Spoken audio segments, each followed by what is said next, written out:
Beginning current Daf, Mesech is Gitin Daf Samach Aleph. We begin on the bottom line of Samach Amud Beis, where we continue the discussion of our previous Mishnah, which we are still in the Tikkun Olam Mishnayos of these two Parakim, which we were discussing regarding things that are considered Gezel rabbinically because of Darchei Shalom. Shiur corresponds to Kazik and Chesed, turning to Nafachem, turning to today's Daf. Some discussed in today's Daf are, like we said, Darchei Shalom, certain in the subcategory of Tikkun Olam is for ways of peace, which include Mitzudas Chayv. Really, you were not kind yet with the trap, but rabbinically we're going to consider it as if it's already yours. I think we're going to discuss why it's not that you were kind yet.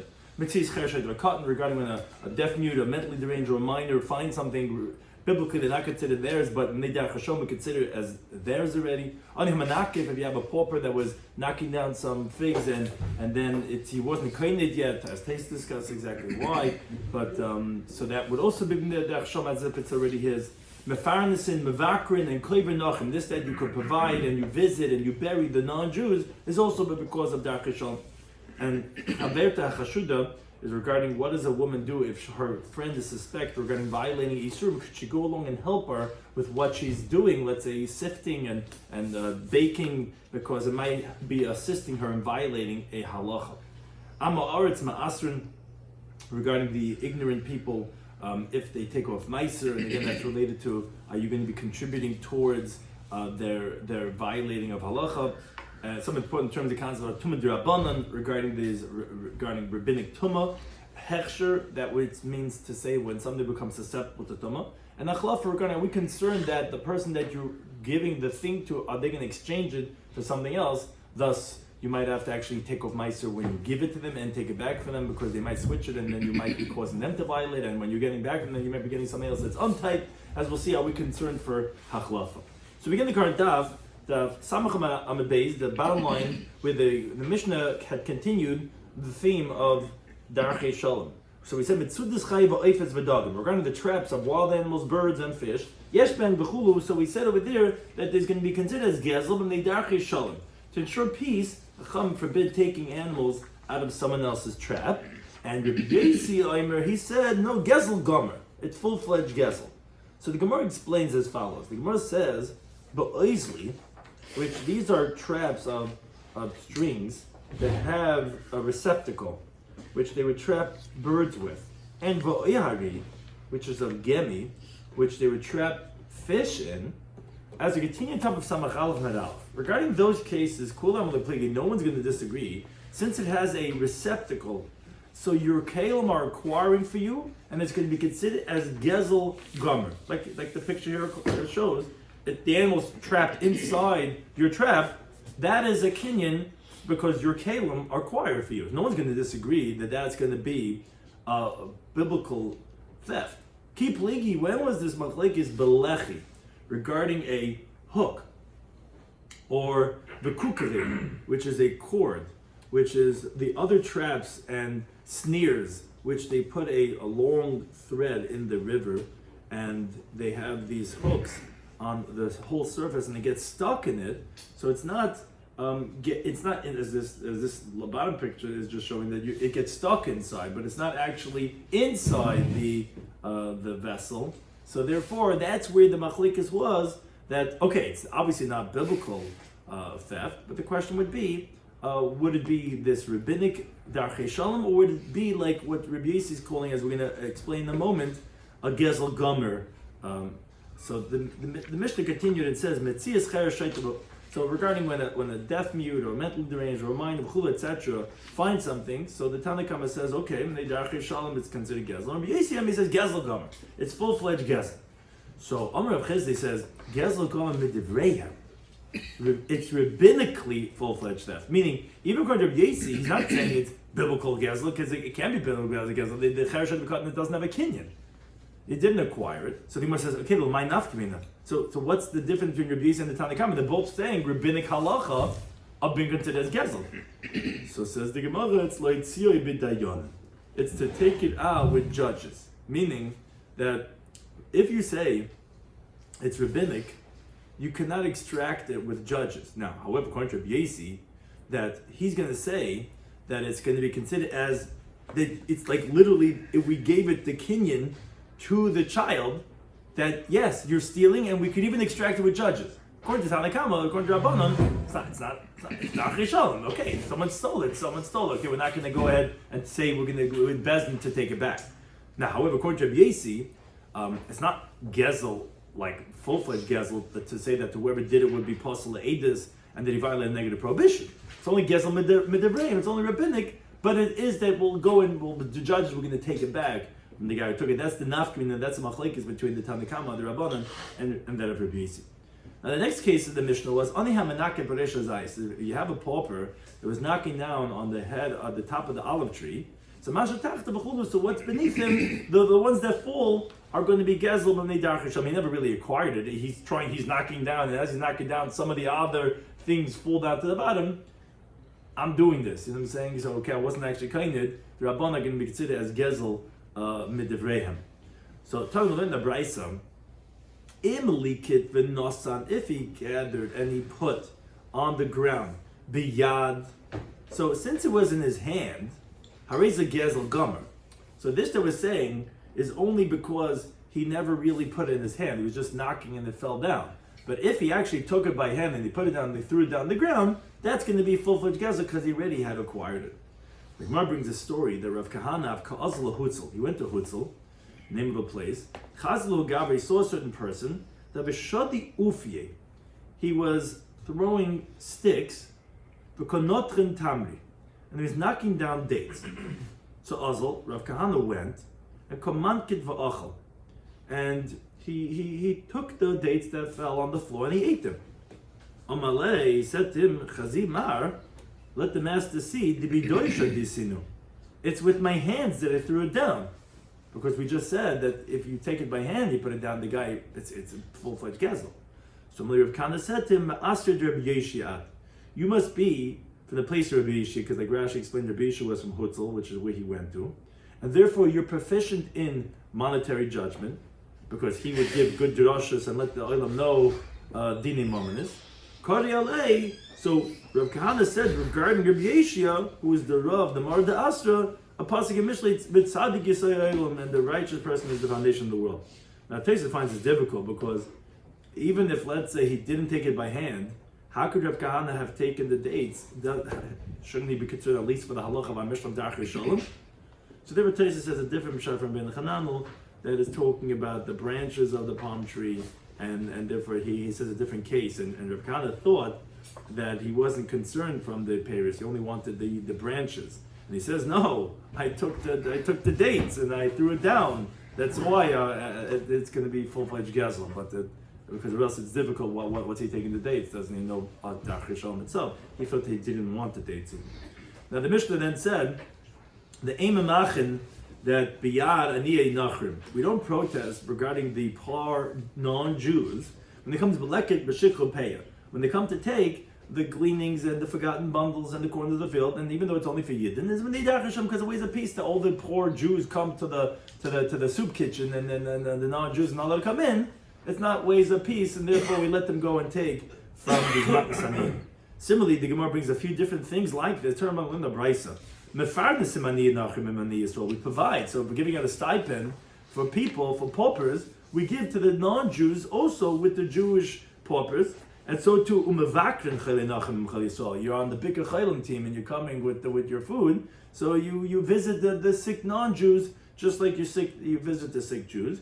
And with Kayvin Meisei Nachem and Meisei Yisrael, you're Masaskim and you're busy burying the Jewish people. So you bury the non-Jews together with the Jewish people. Now Rashi points out not in the Jewish burial sites, but we're busy with them. If we find them dead, there's an accident and there's a chasrom leilenu with a yid and there's a guy. So we're misaskim with the goyim just like the Macy. So many darchasham because it weighs a piece because to not show that disparity between the Jewish and the non-Jewish.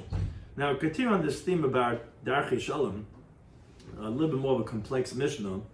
The Mishnah says as follows: Mashalas isha lechaverta. So we're saying it weighs a piece. You have a neighbor like you're fafrumt, and you have a neighbor that's not really so frum. So you want to be neighborly, but it gets a little complex halachically. So the Mishnah says like this: Mashalas isha lechaverta. A woman could lend to her friend hachashuda ala shvius, that suspect regarding the laws of Shemitah, meaning what she does is she holds on to the Shemitah produce past the time of beer, when you have to liquidate, when it's not available outside anymore, you can't hold on to it anymore. Now this neighbor, she has in her glass jar, she holds on to these Shemitah produce, and she suspects that she holds on, that she's going to have Shemitah produce. You're allowed to lend her a nafa, a sifter, a kvara, a sieve, rechayim, and a hand mill, and baton and oven, these things that she has the Shemitah produce, this grain that she's holding on to, you're lending her these items, she's going to use it for the Shemitah produce that she suspects about holding on to, you're allowed to lend her these things. Now, aval, but, here's where it gets complex, loy taver, don't select, v'loy titchanima, and don't grind with her. Meaning she says, oh, hi, Frady, can you come over, and like, can you bring over that hand mill that you have? Sure, no problem, she comes, she's schmoozing, and there, as women do, they start like, put on an apron, and there, she's helping her. You can't, because you're actively assisting a sinner during the sin itself, because she has the Shemitah produce, and she's making a nice challah for Shabbos, and you're grinding with her the wheat. Now, same thing is, that was regarding the laws of Shemitah. Eishes chaver, the wife of a Talmid Chacham, mashelis le'eishes ama aretz. So you have this koil vabel, and she's her neighbor. She's makurev, and she has this the wife of ama aretz. So she could lend her also nafo uchvara, a sifter, and a sieve. And here, and we're going to discuss in a moment why it's different, she could select b'techenes and grind, umerakedes and sift ima with her. And that's going to be the question she suspect regarding the laws of maestras, because amaratzim we say that we consider as demai, we suspect that they have maestr. Why could you do this with her? But al kapanim, avol mishatat is amayim. So you could do all these steps up until it's becoming dough. But the moment she puts in the water, Lo tiga ima, she shouldn't touch it with her, because in the moment that it's dough, so it's ready tevel for challah, and it's going to become tamei because her vessels are kelim that are tamei. So you can't. Now from that point on, you can't touch it with her, because you cannot support the hands of those who violate a sin, and you're assisting her in creating the dough, and you're not allowed to cause tumah for challah. Now, says the Mishnah, now all these cases that we discussed, we were permitted to lend these vessels and to assist them if it's not during the sin itself. That's elamim darcheshon. That's only because of ways of peace. Because, like Rabbeinu Tam says, that here it's known that she only has perish shvius, Shemitah produce. So therefore, if not for darcheshon, yeah, it would have been aser. But we lend because of darcheshon. We say, okay, even though obviously she can do avayda, okay, we give it to her. But don't you to assist her in the sin, that you're not allowed to do. Now, it's parenthetical, but it's just regarding the same halacha. Now, however, you could support the hands of non-Jews in the Shemitah year, which here it sounds like that you actually could assist them. But not, you cannot support a Jew that's doing work on the Shemitah year. And you could inquire regarding how they're doing all the days, even though that he's putting God's name on the non-Jew, because shalom is God's name, you're still allowed to greet them shalom. Shalom, because of ways of peace, even though maybe it's not appropriate to put God's name on this nachri, you're allowed to because of ways of peace. Again, this all fits into the category of darchei shalom that we're discussing. Now the Gemara asks and says, wait a second, Maishna Reisha, why when you spoke about the first halacha of Shemitah, you said that you cannot go to the neighbor and start sifting with her, selecting with her, because you're assisting her during the sin of Shemitah produce. U'maishna Seifa, why by the next halacha of the Mishnah did you say, when you have the wife of Amma Oretz, you could select with her and you could grind with her, but aren't you assisting a sinner of tevel, of untithed produce, regarding the halacha of meiser and of challah? So Rabbi says, no, it's not true, because Reiv Amma Oretz ma'asim hem. Most ignorant people, they do take off meiser. So therefore, it's just like a generic rabbinic concern that maybe they didn't take off meiser. But because of darchei shalom, you're allowed to assist them. But regarding the first case of someone suspect regarding the Shemitah produce, that sounds like that she is established to be known as a suspect woman. Well, that's more of a concern, and therefore over there, you're not allowed to assist but regarding the Eishes Ha'Ma'aretz, you are allowed to assist.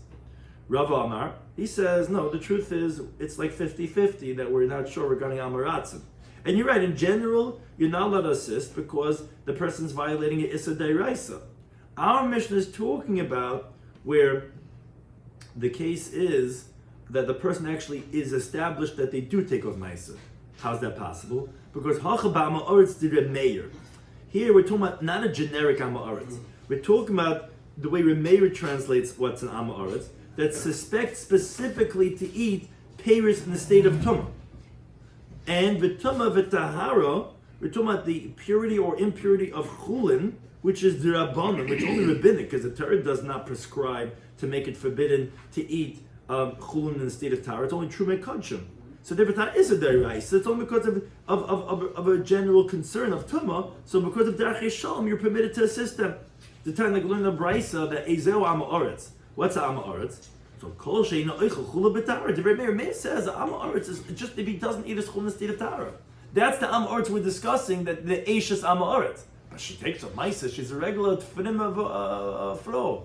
It's just that regarding this of tumah, which is not a biblical concern. So b'darech shalom, we would let you sift with her and grind with her. But they say kol she'eina ma'asa peirosim. So you're right. According to the Chachamim, you would not be able to do these things with the eishes amaretz because the amaretz is someone that does not type their produce, and then you would be misayeya. But we're talking about the amaretz is Reb Meir's amaretz. Says the Gemara. Wait, how could you say that? Because v'ha mediktani seifa, but we learned in the seifa that says mishatatel esamayim. From the moment that the flour goes into the water, we said, like tigayim, you're not allowed to go ahead and touch the dough with arm. Now, the one who's asking the question understands that the reason why the moment the flour touches the water it's forbidden is because now it becomes vulnerable to become tummy. Up until now, it wasn't huchshul l'kabel tumah. We know that produce to become tummy has to come in contact with liquid. So that's what the questioner is understanding, that, now you cannot touch it anymore because now you can make it tummy. Wait a second. Machlal, the inference is the reisha that before you got to the flour touching the water, when you were sifting with her and grinding with her, obviously was not regarding any of tumah tara that there should be any concern of a sin regarding tumah because it wasn't susceptible yet. But if you're telling me that this Amma Oritz's wife, that they're trustworthy regarding Maestris, like we explained, because we're talking about Reb Meir's Amaretz, not the Chachamim's Amaretz, then why are you saying that we only said because of Darech Shalom? We should be totally permitted because it didn't come in contact with liquid yet, so it's not in Hushla Kabbalah. So why are you saying it's only permitted because of Darech Shalom?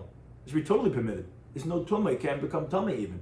So why wouldn't I be able to go and grind with her? You tell me there's no concern for meiser, so the whole concern would be tumah. But there is no concern for tumah. Tumah is only when it touches the water. So says the Gemara, reisha b'seifa b'tumah b'tara. No, it's not true. Both the reisha and the seifa, meaning before it came in contact with liquid and after it came in contact with the water, is regarding tumah tara. And the produce is already susceptible to tumah because it already did come in contact with liquid. So then how do we understand the discrepancy of Mishat Tatla 9? So the Reisha is talking about that you did not make it into dough yet. Yeah, it touched the water, that flour. But it's only going to be B'tumas Chulin. There the concern is going to be at most a rabbinic halacha of making Chulin Tameh. So there we weren't geyser of Misayeh of assisting because it's Darkei Shalom, as long as she doesn't eat it.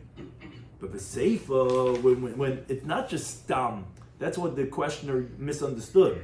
It's not because it touched the water, now it's acceptable. No, that's because it's now turning into dough, which is betumas challah. Because the halacha is, challah is separated when it's in dough. Now, if this dough is going to become tameh, is a biblical violation. You're not allowed to be metamed actively, as it says in the pasuk, es meshmeres tuchamaseh, that you have to make a shima for it. And even though it's not challah yet, but it has untyped challah inside of it, and you're being metame that challah, that's a biblical violation. Oh, that you cannot be Messiah. Darech Hashem is not going to let you do that. So that's the difference between when you're grinding the flour, the wheat with her, and making the dough with her, is that just transferred from rabbinic to biblical, because that's already challah. So nothing to do with they're both tumatar, and that's the whole concern. And Darech Hashem will allow us to do that because it's only rabbinic concern. But the case of Mishatat Hamayim is already a biblical concern of being metamechul. But the Gemara says, the Gemara says it seems to be contradicted in the following brisa. Gitin Daf Beis, the brisa says, Toichanin, you're allowed to grind the grain that was fixed, umafkidin, and you could deposit eitzel oichle shvius, meaning if there's someone that eats shmita produce, meaning they violate the halachas of shmita, you're allowed to grind near them and deposit near them, and the eitzel oichle peresem betumah, and also near those who eat their produce in the state of tumah. Meaning, as Rashi explains, we're not concerned that they're gonna exchange it and switch yours with theirs, and they're not going to touch it. So you could keep your stuff next to them. You could grind next to them. You could keep it next to them. You don't have to be concerned that they're going to do something to be metame your things or to switch it with their shemitah produce. Avol loy le'oichle shvius, meaning the grain of a sinner, of those who violate the shemitah laws, you cannot grind their produce, and neither can you do it for those who eat their produce in the state of tumah, because you're not allowed to assist them in their sin. Wait a second. Our Mishnah said that Trichenes ima, you could grind with the Eishes Amal Aretz, and Rava had explained that it's talking about those who eat their chul in the state of tumah. So why does this brisa saying that for those who eat their produce in the state of tumah, that you're not allowed to grind with them? But in our Mishnah, which Rav explained is talking about those who eat their chul in the state of tumah, you said that you could grind with them. So it seems to be contradicted from this brisa. So Amar Abaya says, which Tyson points out that Abaya is answering according to Rava, because according to him, it's not difficult at all, because he actually holds it's going to be asin. And we find this many times that they'll resolve for each other, that it's not difficult on Rava. Why? Because Hassam over there in the brisa is B'koyin ha'chashad lechol truma b'tuma askina. It's not chulin. We're talking about a kohen that suspect that he eats is truma in the state of tuma. Ooh, that's a biblical tuma, and it's a biblical violation. And as we explained, there we're not allowed to be Messiah. The Archei Shalom is not going to let you assist someone to violate a biblical violation. We in our Mishnah that we said you could grind with her again because we said it's a tum of chulin. It's a rabbinic problem. Okay, rabbinic problem, we'll look aside for Darchei Shalom. Biblical, not. It's talking about kayin. It's regarding truma. Says Gemara, wait a second. If that's the case, because talking about kayin, how can you say the first half of the halacha? You said that mafkidin, you could take your stuff and keep it next to him, and you're not concerned that maybe he's going to touch it. But so you have to interpret the ratio of that price in the same way that it's with a kohen. And if that's the case, I'm going to ask you a contradiction from the following brisa. The brisa says, "Mafkidin truma eitzel yisrael ha'aretz." You could deposit truma by an ignorant non-kohen, because like Rashi says, he's not accustomed to truma. He's not going to touch it. This is like off limits. But you cannot deposit your truma v'lo eitzel kohen ha'aretz, but not by a kohen ha'aretz. Nishali begaspa, because he's very accustomed. This is a mansman, right? And so he's going to be touching it. Now, you see that the pekadin of truma is problematic by those who violate the halacha. How could you say in the ratio, the top line of this amid, to say you could be mafkidin eitzel oichle peres and betuma, which you just translated a moment ago is a kohen who's not careful. But then I have a brayse that says that you're not allowed to deposit truma by kohen who's not careful, because liba gasba. So that's a contradiction in between the brayses. So Rabbi Shloimy says, no, it's not difficult. Again, it's a complex daf. Says the Gemara, in the first brayse, what are we talking about? Bekli cheres. We're talking about by an earthenware vessel, hamukiv tzamid puzzle, that's surrounded with a fastened seal, which cannot become tamei through touch. The reason why you're allowed to deposit it by the kohen in the case of the first brisa is because you're right. Of course, we're generally concerned that he might be touching, as we said in the second brisa. The first brisa is it's with a fastened seal; he can't touch it. So the Gemara says, well, that's not good enough. You have to be concerned that his wife, remember they're Amarats and they're not so well versed in halacha. His wife might be in nida, and she's gonna move over. You're depositing it by him, right? You're keeping it in this bungalow until you come back, right? So she's gonna move it. She's metame it now with masa, with movement, with hesed, even though she's not even touching it. So how does that help? So Elam Rabbi Yirmiyah says, okay, look, Kasha, I have a different way of resolving this. Khan over here is the second brisa that said that you cannot deposit truma by an Am Haaretz Kohen is bepei shehochshru. About produce that was already came in contact with liquid that was already susceptible for tumah. Khan, the first brisa says you could deposit it is bepei shehochshru, is by produce that was not susceptible to tumah yet, and they're both talking about by truma. But you're right that with their things, as we explained, you're not allowed to assist them because it's talking about truma, because the Talmid Chacham doesn't know if his is susceptible to or not. So Rashi is trying to address the question, saying, wait a second. If you're telling me the price is talking about that it wasn't hochshir yet, then the sefer should also be the same way that the Am Haaretz is that guy is also not hochshir. Then why would it be if it's not biblical yet, but it's not even it can't become tummy yet? So why can't you then do it for them? So Rashi says, no, because theirs you can't assist them because you don't. The Talmid Chacham doesn't know if it's susceptible to not. It doesn't know if they came in contact with liquid. But the case of the Reisha that you could deposit yours by him because you know yours is not hochshir l'kabel tumah yet, and therefore it's not a concern. But if it was hochshir, like the second price, you're right, it would be a concern. But the Gemara says, the Gemara has a contradiction from a Mishnah Demai. The Mishnah says, "Hamoilech Gitin l'toichen kuti." If someone transports wheat to a kuthin grinder, or l'toichen Am Haaretz, or to an ignorant grinder, the halacha is, you remember you gave your wheat to him. It remains with its previous status, meaning lemaiser or l'shviyas, meaning we're not concerned that the grinder that you're giving over says, hey, I'm just jumping into the cleaners, do me a favor, take this wheat and grind it to me. We're not concerned that he's going to swap what your produce, which is not shemitah and not meiser, that he's going to swap it with somebody that did not have meiser taken yet, or with shemitah produce. We're not concerned with that. Avolah tumah, but not for tumah, meaning we are concerned that maybe this Am Haaretz touched your wheat and he's tamei, and therefore it's going to be problematic. So the question the Gemara is asking is that, wait a second, didn't you tell me previously that on the top line of this Amid, the mafkid in that slum, that you could deposit it near them and we're not concerned they're going to touch? So why are we saying over here by the grinder we're concerned that he's going to touch it? Says the Gemara, what type of contradiction is that? Lava Kimna, didn't we explain already before that? How did we explain that brisa, the first brisa? The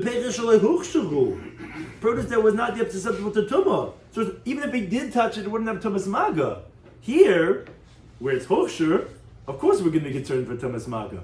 So the Gemara actually asks, the one who asked the question, what was he asking?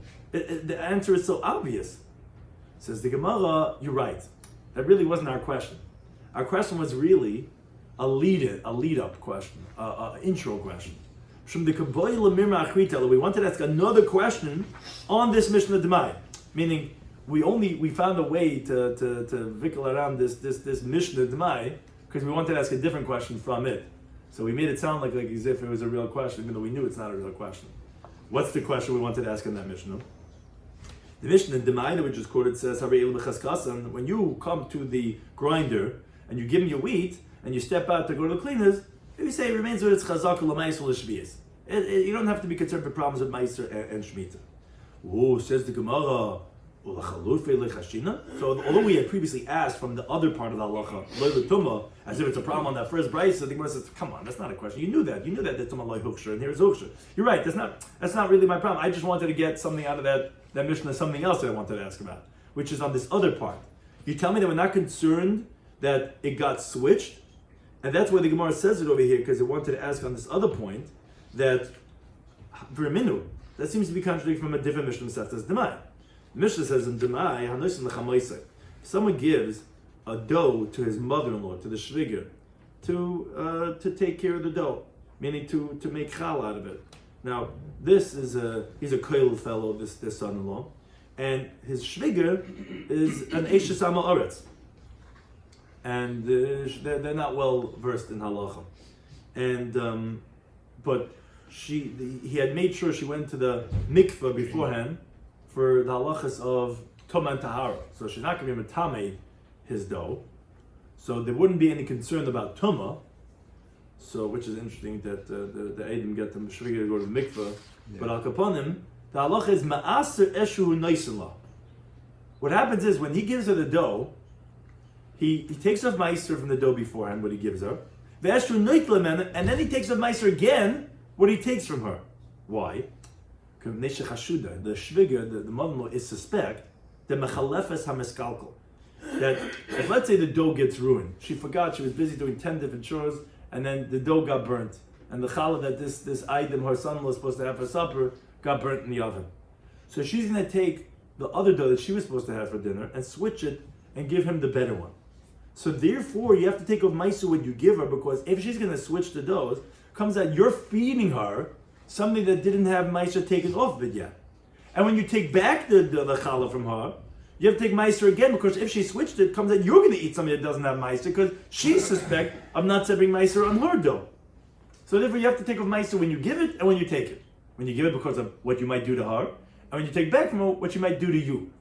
But one thing we see is that we're concerned of swapping. So, but didn't you tell me of the other Mishnah Demai, that when you give it to the grinder, we're not concerned that he's going to swap? Would Amaratzim swap or not? So the Gemara says, that's not difficult. That's like the Mishnah says in Demai, what's unique over there. Because Amar Yehuda says, Roitzihi, the Shviga wants B'takanas Bita. She wants the best for her daughter. She's not swapping it as deceptive as for negative purposes. She's ashamed from her son-in-law. Like, look, this I give to my shviga, and this when I get back. A schwarz chal over here, of a brand, right? But in general, we're not concerned. So when you go to the grinder, we're not concerned he's going to take someone else's wheat and give you some other grinded down wheat. He's not going to swap. Here, specifically for the mother-in-law, that she wants the best for her daughter, and she's going to be concerned for the shame, she's going to be embarrassed from her son-in-law. That's why we would be concerned that they switched it. But no shaykh is to ask on a grinder. So the Gemara, really, is that so? That in general we're not concerned that someone would switch, and it's only here because of the mother-in-law? What number? When the Mishnah Masechet is Demai, if you have a student that sits in front of his teacher, his Rebbe, and he's as tag, he stays over by he sleeps by one of the home people they would stay by, the Amaratzim, the villages, and this caretaker, the hostess, would bake him his dough. So says the Mishnah Demai, Hanoisin Lapundikis. If someone gives to the innkeeper, the wife of Moshka, Aser Eshu Naisin, he has to take off Meiser what he gives her. And what he takes from her, he also has to take off Meiser. Nisha Mechalefes, because she might switch the doughs. So therefore, again, the same thing that we said, but you see, it's not just the shviger. You see, it's any person that's Amma Oretz. So that contradicts what you said before, that we're not concerned for swapping. So the Gemara, no, that's the same thing. He didn't make you go to the also? Yeah, get the shot. Rashi only said that before. If the shviga had to go to mikveh, if we suspect on swapping, she can go swap with something that became tummy beforehand. So again, what? No, Rashi had said before, "V'hid bi lekach." Yeah, she went to mikveh, right. But before then she did not. So she can swap it with something that became tummy. Oh yeah, okay. I mean, either that so or you going to mikveh doesn't help, or even mastering. No, but then no, that's the thing. If we're concerned with swapping, there's enough things to be concerned about for meiser or whatever. So we don't have to be concerned for another thing. I mean, well, we are concerned, so that's why we were saying. Yeah, so we're concerned. He has to take meiser when he. You can say if we make it tamei, so it's chulin. So it's chulin. Not to marakoyin. It's chulin. Ta'ara timid. That's not an issa derais or whatever. Eating chulin b'ta'ara. Yeah, shlodin. But take meiser and give it to the kohen. I'm saying you could eat it in the state of tumah or whatever, or if it's a chulin, then there's b'chlal no problem really to eat it. Yeah, you have to know about that element about tumah, or she's also went to the mikveh saying from a previous thing that she made tamei. Are we concerned with that? That the food becomes tamei. Actually, Rashi says issa v'takna, so it doesn't become tamei before. What? I'm saying, but you're saying maybe something that a week ago she had made tamei. How did it become tamei?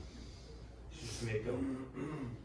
Oh, if she had a dough from a week ago. Yeah, you have to know.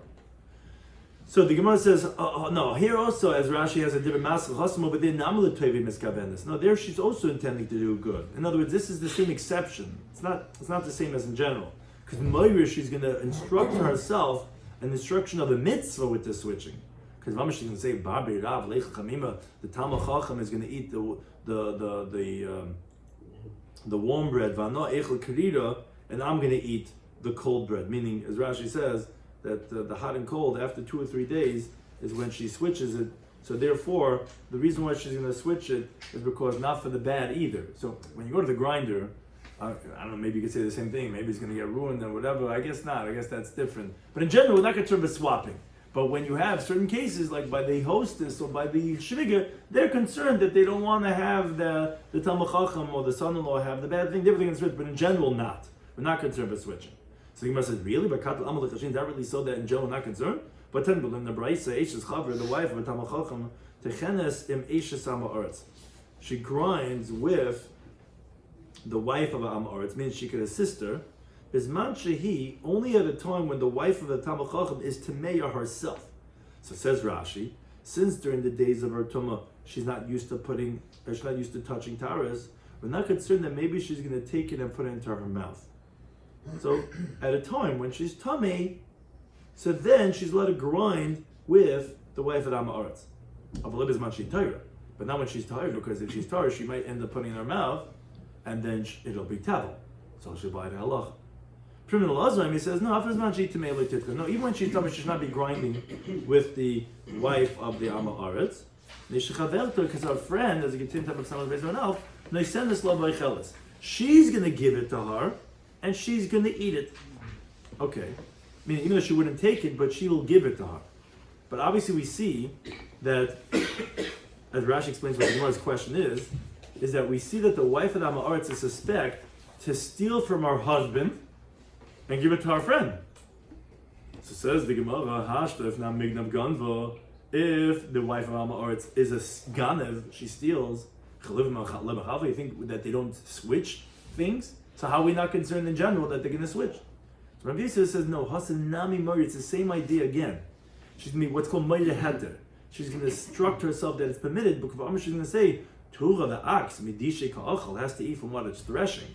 Meaning we know the biblical Issa of Leisachsim Shabbat. She's basically saying, here, this woman is working for the thing, how can we not feed her? Right? She's working on all this food she deserves to get.